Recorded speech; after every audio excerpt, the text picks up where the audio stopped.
Good evening and welcome to the Kim B. Davis Show. I'm your host, Kim B. Davis, and this evening we have one of our favorite guests. We have Dr. Angela Celeste May. We know her as our forensically, our clinically, and our organizationally trained psychologist. She is the president and co-founder of AMA and Associates Incorporated. She is the president and founder of Celeste Productions Incorporated. She's the past president of the Michigan Psychological Association Foundation Board. She is also a member of the Metro Detroit Association of Black Psychologists. Woo! And if that's not, I still got more to read, y'all. She is also an author, an editor, a musician. She's a trustee of the Michigan Health Council. She was a columnist for the Michigan Women's Forum, Phenomenal Michigan Women. She was a contributor for the Michigan Chronicle, and she is included in the anthology Stars, Scholars Teaming to Alleviate Racism in Society. And this evening, we are going to talk about the fascinating subject of othering women today. Good evening, Dr. Angie. Welcome to the show. Good evening, Kim. Thank you for having me. It is always a pleasure to sit and chat with you about these wonderful, important topics. Absolutely. All right, so let's get to it because I'm excited. Okay. So, Dr. Angie, this political season, social media, news, there is this strange phenomenon going on where we are discussing women's issues as if women are this foreign entity. Men will say, well, women aren't allowed to make the decisions for their own bodies. We've got to think about the child. Okay, that's plausible. However, when that woman's life is threatened, you still say that that child's life supersedes the life of the mother. And there are situations where women have multiple children. And there was a heartbreaking story that I read where a father, this was in 1971, because Roe v. Wade hadn't been decided yet. And he said he had to go to a boardroom with his two small children. His wife was pregnant. Something terrible happened in the pregnancy. It wasn't anybody's fault. It was nature. It was natural. And his wife's life was in jeopardy. And they wanted him to make a decision to save the child. And he wanted his wife to be saved because he had two small children. And he said that he got, and this woman who's recounting this on Twitter said, I watched my father get down on his knees in this boardroom while we stood there crying and pleading for his wife's life. Oh, they saved her, but the amount of the amount of politics and the amount of confusion that her family went through and angst that they were put through was just reprehensible. And she was one of those people. She was like, we're not going back. I find it ironic that water cooler talk is talking about men and women being in the workplace, whether a woman has the right to run for president, if that's something that should even be an ideal. And I thought, who are you people?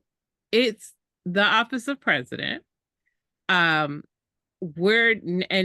Wherever you stand religiously, I know there are some people that feel like a woman can't be a minister and some feel like they can.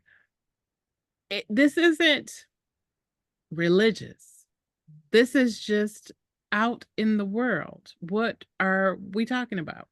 And so it is interesting to me that women have now been treated as if they are an other, as if we are this foreign something, almost like in political speak when they say they're coming across the border. They're trying to change our culture. They're trying to change our society. They're taking us away from our values.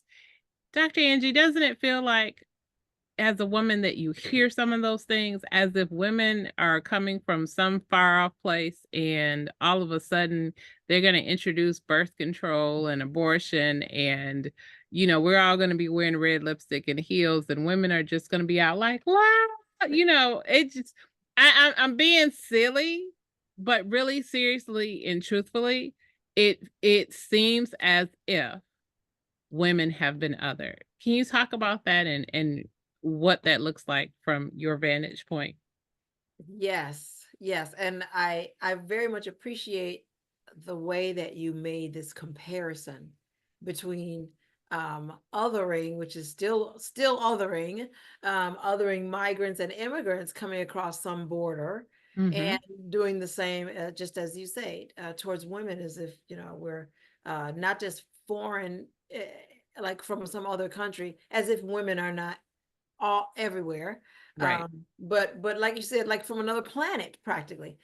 um I would say from my vantage point, psychologically speaking, and as a woman myself, um I would say that on one level, one part of this has is not new. One part of it Mhm. is not new.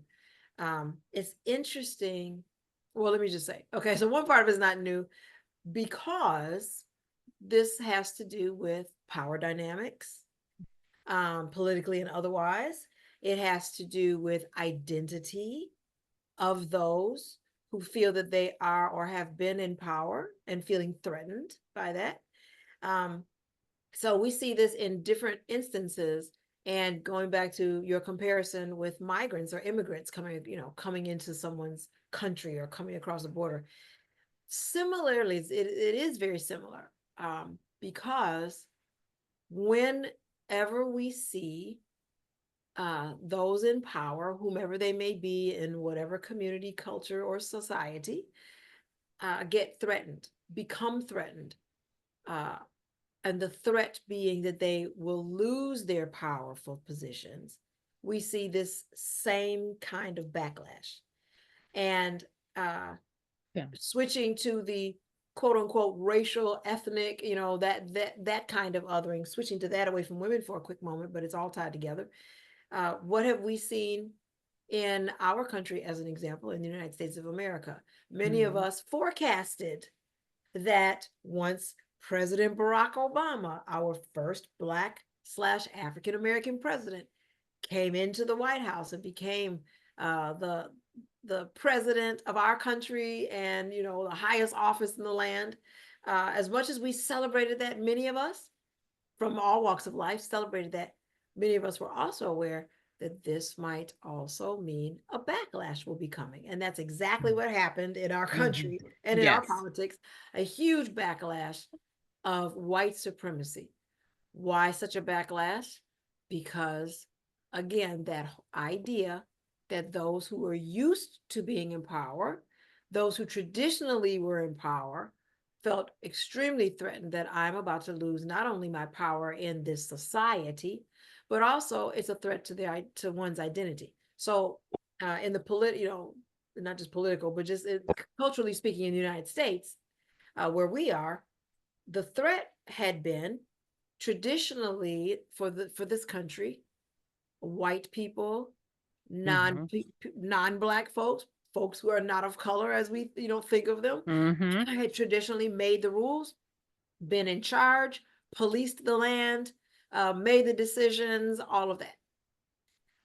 And so and this is human nature. So even though in our country it had been the power dynamic between white and black folks, so to speak, and all of that, it's the same thing repeated because it's a human nature thing. So when it comes to women, it's the same thing.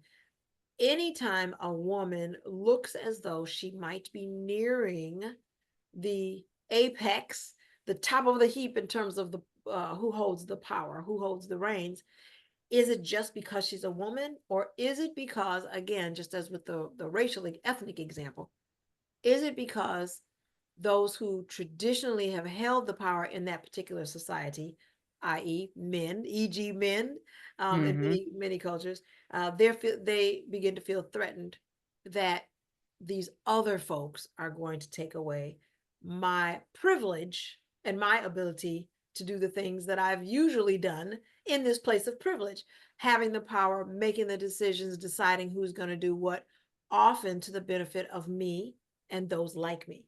So in those ways, there's nothing new under the sun. It's a human tendency not to suppress women, not to suppress Black folks, but rather a human tendency to feel that you have to guard and Mhm. fight against the loss of perceived privileges, um, unless, like Kohlberg's theory, there's a theory of moral development by a gentleman named Kohlberg. Um, Mhm. unless, like Kohlberg, you have evolved in your morality to the point where you are able to understand that you can maintain a certain amount of power and still share that power, and it actually ends up being better for everyone. So I would say that on the one hand, um, it's a power thing, feeling like that.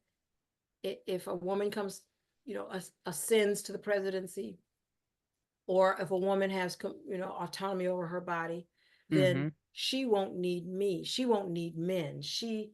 Here's the other threat. She might do negatively due to us what we had done when we were in power. There's that fear part. There's wanting to hold on to power. There's a greed around that. So there's all of that, and then there's also the identity part. Right. Right. Who, as a man, again, this is not in every society across the world, and it's not every man in every society. But Mhm. to your question, as a man, if I identify the things that make me a man as including having control or charge over a woman, and a woman looks like she's about to have that position, then I don't just feel that I'm going to lose the position, meaning Mhm. presidency or whatever, boss. It also means you're taking away my actual manhood. And so, unfortunately, that's not true. But unfortunately, if that's the Right. perception of too many men, and some women think that way as well, Yes. then Yes, they'll they fight do. even harder. Yes, exactly. They'll fight even harder to hold on to it. And part of that fighting harder means what we are seeing, the efforts we're seeing in our country and in other countries as well, where those efforts to hold on to that identity and power mean we're going to crack down even harder Mhm. on Mhm. women's rights, or on Mhm. whoever rights we feel is getting in the way of our maintaining our power and position. That is a great answer in response to that. I want to go back to something you said where men and some women feel that a woman may decide, I don't need a man, Mm-hmm. which ironically, across social media, one of the conversations, and it has become a hot button issue. So the birth rates have gone down. Mm-hmm. Women are, so the statistic on marriage, there are less women that are married. Mm-hmm. And one of the things that's been said, a lot of women have said, no, I'm happy by myself. I can travel. I have a good job. I can have a bank account now because we couldn't have a bank account. I believe it was 1974 Yeah. when women actually could hold their own bank account. So in 1973 and before, a Mm-hmm. woman had to either be married or it had to be her father or some male figure that Mm-hmm. had to co-sign for a bank account because you were not allowed to have a bank account. And I find it ironic that all the things that you just said, Dr. Angie, a lot of women are feeling. And I know that it has bred this culture.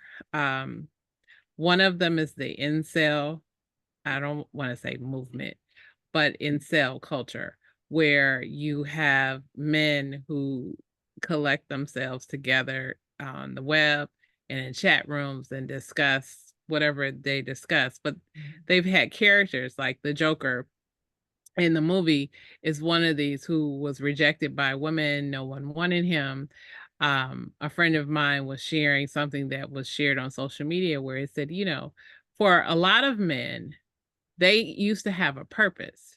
Mm-hmm. They were sent off to war, they were sent off to sea, they had different jobs. And now that the world is much more global Mm-hmm. and much more interconnected, many of those traditional roles that they had no longer exist, or if they do, they exist in a small number. And Mm-hmm. so a lot of men do feel out of place. I'll even liken it to African Americans.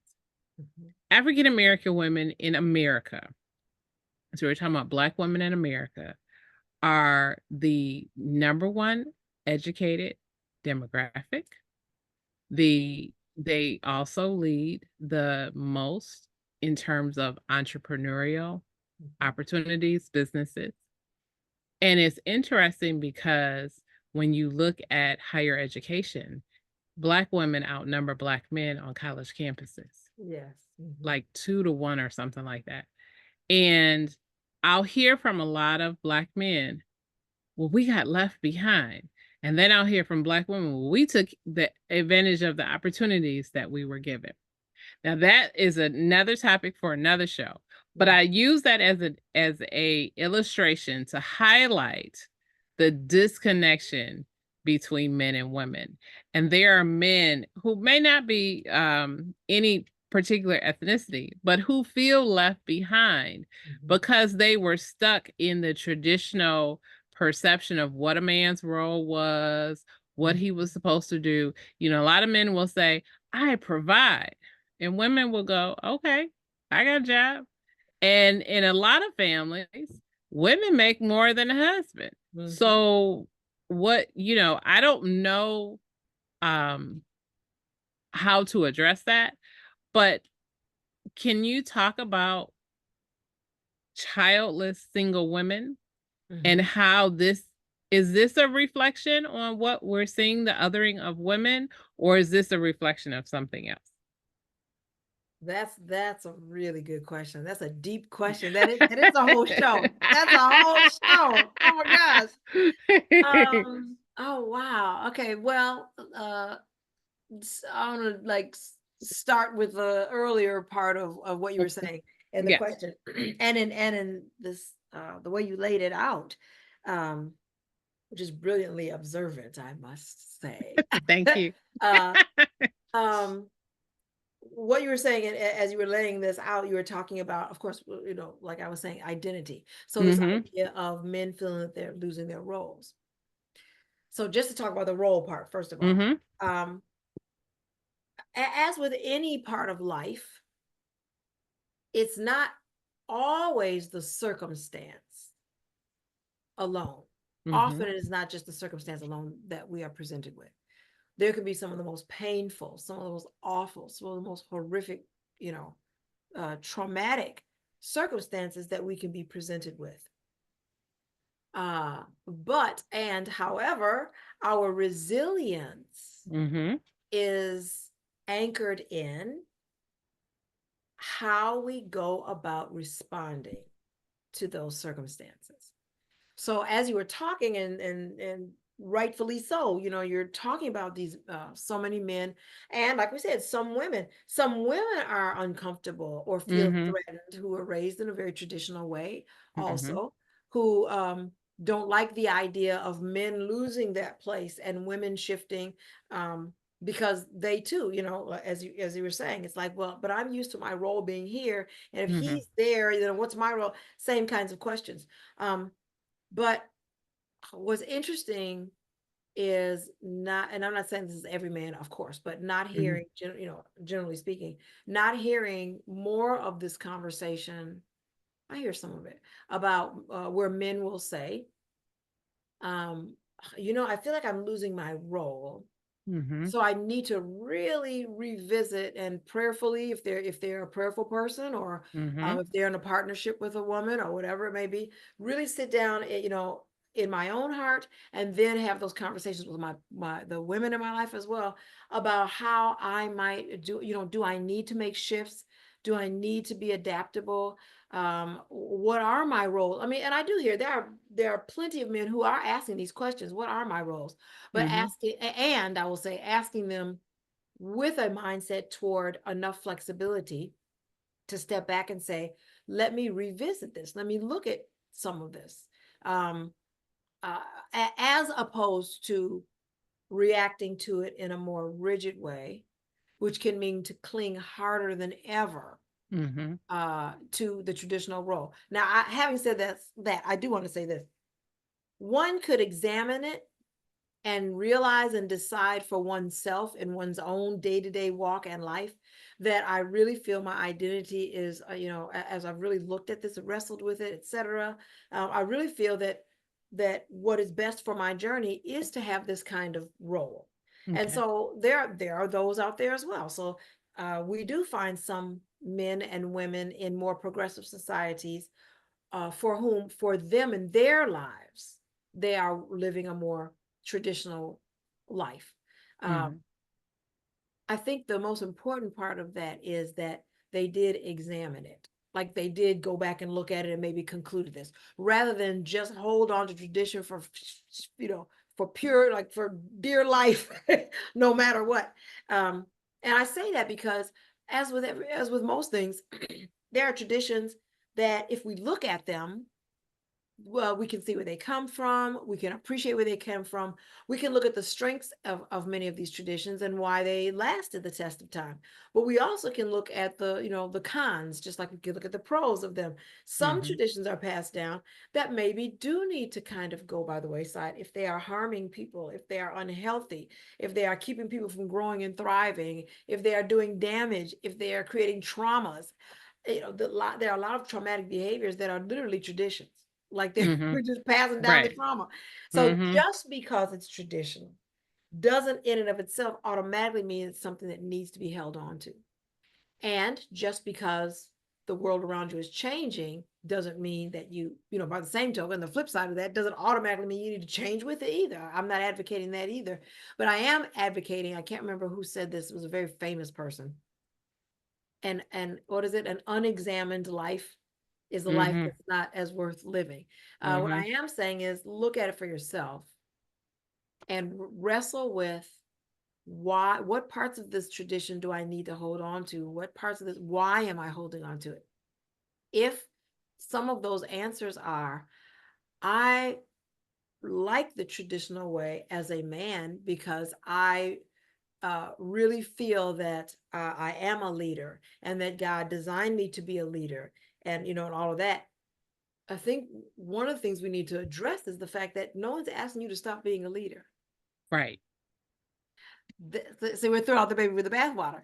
But if we don't pause to examine it, wrestle with it, think about, these changing roles, what they may mean, we may never come to that realization. Mhm. So if you feel you're a true leader and that you're a true leader in your home, there's nothing wrong with that either. Mhm. So perhaps some of the adaptability, the resilience as we go forward, means yes, be that leader. You've been given those gifts of leadership, but perhaps we need to look at what that means. Maybe that doesn't look like it used to look, or maybe there are two co-leads. Mhm. Um, and I do want to definitely want to get to the part of your question about the main part, which you said single women who are not in relationships. Um, Mhm. but I do also, when you were talking, I was thinking about I'm wondering because I haven't looked lately Mhm. myself, but when you were talking about the change in marital status and the Mhm. trends in marital status, one of the things I was thinking about was I'm wondering, because I'm not remembering, you might know, what do the trends and research show for more egalitarian communities? I think with Sweden or Swiss, some of those places, there's one of those countries that's known for being very egalitarian, where Mhm. some of them are more women led, true. Yes. Well, most definitely women traditionally, not traditionally, but tend to be more egalitarian in their leadership skills anywhere, where they bring everyone to the table. We know women are good Mhm. for that, of course. Mhm. Um, but yeah, I am wondering in communities and societies that are less patriarchal. And Um, it let me just also add, though, with Sweden and Denmark, aren't they the top countries that are the happiest in the world? They yes, have father leave or yeah, parental parental leave. leave, Yes, paternal for leave. Yep, yes, that's what I was yes, trying to say. that's For right. both parents. And so there are Right. some things they do there much differently that benefit. And you're right, they don't have those there, or at least from what I'm hearing, they're not having those same type of conversations. Yes, But continue. yes, absolutely. Yeah, and to as that shows us, a lot of times what people think that they're giving up, Mhm. they're not looking at the bigger picture or not aware enough to find, well, what does this really mean? Well, again, a lot of times men might say, we've heard maybe some say, as you said, well, what's my place then?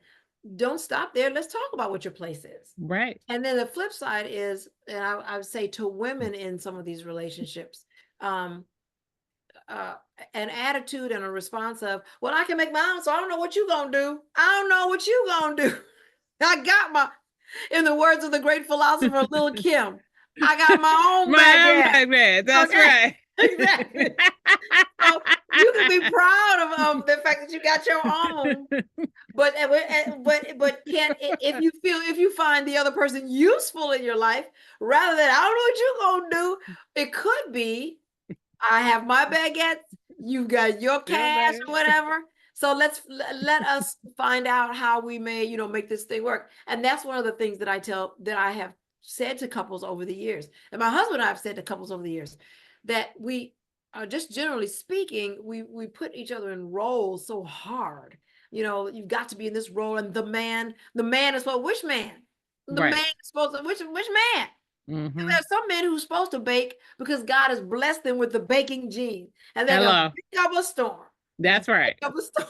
That's And there are right. some women who just need to be the ones mowing the lawn because she's good at it, That's and right. maybe she enjoys it. Exactly. Mm-hmm. Maybe. So and then they both can use their leadership skills with each other. And so that's a different take. That's a different way to look at it, rather than, well, if I don't have this role, then I'm no longer, I have no use. Well, let's find out. Maybe Mm-hmm. you have many gifts and talents that perhaps that traditional role was even keeping you from accessing, because you Mm-hmm. didn't step out and exercise your baking gene because somebody told you a man not supposed to do that, or Right. whatever the case may be. um, so for the single, what would I say to the single women? Uh, and pardon me because I've gone all around the bend and come back again. So if you It's could remind okay. me, what was the part of the question? Let's just be transparent with your So listeners. What was I the do question? no, because we've talked a lot. So this othering of women, do Yes. you believe, from what you've seen from your perspective and based on what we've talked about, has that contributed to the rise of single childless women? Because there are a lot of Oh, single childless women who will say, when people will say, well, when you getting married? Nah, I'm good. yeah. I can go wherever I want to. I have my own bank account. I have a job. All these things.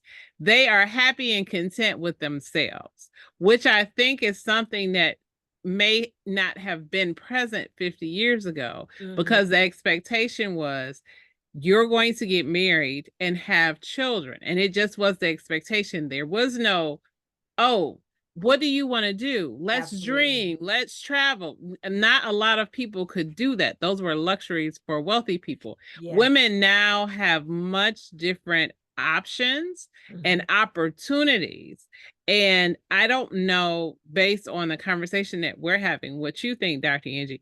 Do Mhm. you think that the way men are looking in this conversation around women, is that pushing women um off, away Mhm. from, because it's almost like they spoke it into existence and now here we see it. Yeah, yeah. I do think that that's part of it. I think Okay. I think seeing the marriage rate, like you were talking about, going Mm-hmm. down in our society and some other places as Mm-hmm. well, that's definitely affected Mm-hmm. by what you were saying. And it's like chicken and egg. The othering of women, Mm-hmm. which has happened, which has gone on for a long time, has Yes. resulted. I definitely feel Mm-hmm. that has resulted in that has contributed to the more women being not just alone but content and alone. Some of the things that have contributed to that, the othering, definitely, Mm-hmm. because who wants to feel like that they're I'm abnormal, like, no, that's okay. Mm-hmm. Someone that's pushed Mm-hmm. back to that for sure. But then also, um when you were describing it, and these were the things you were saying, it's exactly the kinds of messages that our girls and women have heard for so many years. Mm-hmm. Going back to identity again, Mm-hmm. are you really a woman if you don't have kids? Are you really Mm-hmm. fulfilling your purpose as a woman if Mm-hmm. you've had a hysterectomy and your lady parts aren't there anymore? And you could chuckle about it, but it wasn't, like you said, it wasn't that long ago where those were the societal messages that, well, you're not really a woman anymore. It Mm-hmm. has to do with, well, what is your value based on? Sociologists talk Mm-hmm. about this as well. and people who study societies and all that, that what value do men bring? What value do women bring? Men hunter-gatherers, or women, have the babies and all that. There's nothing wrong with that. But as a setup, not a setup, Mm-hmm. like, Mm-hmm. nothing wrong with that. But also, as anthropologists and sociologists have looked at, as societies have evolved, the hunter-gatherer and the women, being at home with the babies and stuff, both of those are honors and privileges, and that's wonderful, and nothing wrong with that. It's beautiful. They go hand in hand with the way our bodies are designed and all of that. That's all cool and great. Mm-hmm. And comma, not but, like, but and Mm-hmm. part of the way when people are looking at that physiological design, some things that people forgot or left out is that she has a brain, gifts, talent, skills, and she may be a math Absolutely. whiz. So Mm-hmm. while she's fulfilling, again, identity, her purpose, and that may be part of her purpose to have some babies, and that's wonderful. There's nothing wrong with that. Mm-hmm. Is she neglecting the fact that she was just a born CEO? Because that's part of what she came with here, and then the same with him also. So I do think that the othering has had, like, spoken into existence, like you said. That's part of it. Mm-hmm. But another major part of this, and I heard it when you were describing it, because that's what we hear people say, the way you're, Mm-hmm. when we hear women say things like this, is very telling, very telling. When we hear women say exactly like you describe it, I've heard it as well. When they say things like, no, I'm good, I can travel. Okay, let's just pause. What is she saying? What does that really mean? Mm-hmm. I Means have I'm some free. freedom. Mm-hmm. Exactly. Mm-hmm. Now, marriage it is a commitment, and Mm-hmm. when you are committed to each other and you're raising kids, you can't always get up and go and everywhere. That Mm-hmm. is true. Mm-hmm. However, as I've heard my good friend Kim talk about, she and her husband pack those kids, and as a family, they gonna have a great time. That's true. And then, there's fun with kids. Yeah, Mm-hmm. there's the There is. struggle parts. There's the Yes, struggle part. it is. But It is. yes, so the what has marriage looked like, and what how are we defining and describing it? Mm-hmm. Lack of freedom, ball and chain, don't have permission, got to go get permission. And that sometimes that can be men and women, but definitely women, as we Mm-hmm. talk about traditionally, Mm-hmm. in terms of writing the check or whatever. I'm good, I've got my own money. Where does that part come from? Mm. Just like you were saying, it wasn't that long ago, what, 50 years, 40 years, in the 70s, whatever, Mm-hmm. um, Mm-hmm.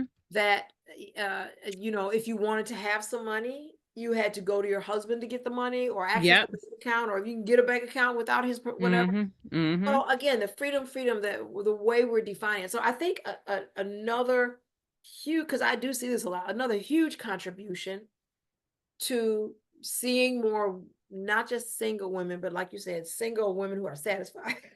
Right. Another huge contributor to that is the concept that to be married is a drag on me. Mm-hmm. To be married is a loss for me. I Mm-hmm. gain some things. Yes, I get to have this wonderful companion, and I think, kids are wonderful and everything. And research has shown that marriage tends to be better for which party between men? Men. The man. Men. Yes. His health rates go, they do Yes, just because there's, better. yep, somebody's checking Exactly. out for you. Somebody's looking Exactly. out for you. Mm-hmm. Exactly. Making those doctor's appointments, or, fussing Mm-hmm. at you to eat your vegetables. Yep. Whereas it can be in marriage, it can be harder on women. We're not gonna pretend. We're not gonna Right. pretend. It can't, even with the best of partners, who's really trying and all that, Mm-hmm. a husband, a male partner, um, stereotypically, this is not every marriage, of course, but women do tend to do, like we say, if both are working outside of the home, Mm-hmm. she still tends to do the bulk of the Yes. in-home housework.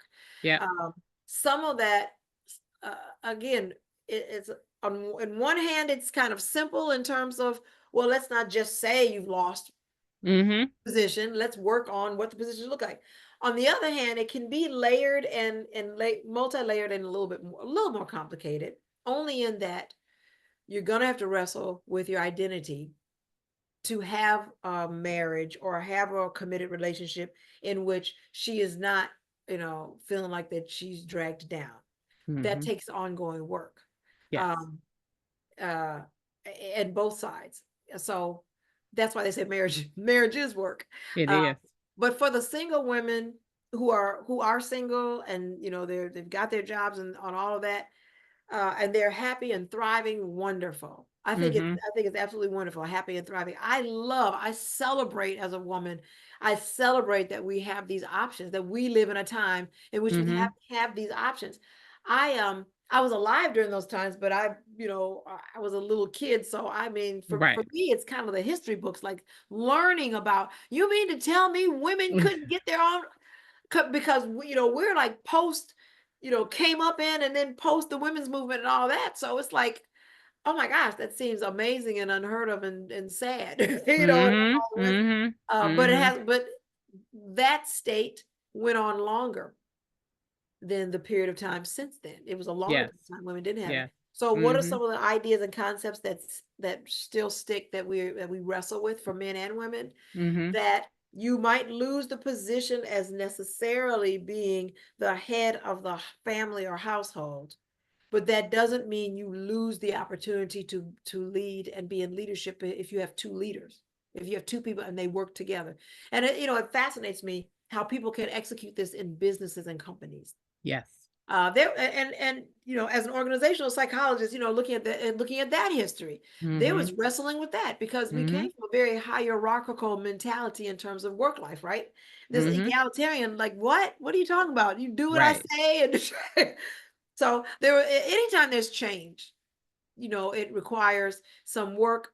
It doesn't always have to be uncomfortable, but it is often uncomfortable for a minute, a little bit. That's part of the process, but the outcome can be worth it. So I am loving that we're living in a time now in which women can, and when I say can, I mean not just legally, but also what the culture is telling women, Mm-hmm. has been telling women, that you know you can actually choose to not marry and earn your money and invest your money and travel and all of the rest. But I do want to reiterate that the bad rep that marriage has gotten has definitely contributed, in my Mm-hmm. opinion, from what I've seen, to the idea that marriage is more loss than gain.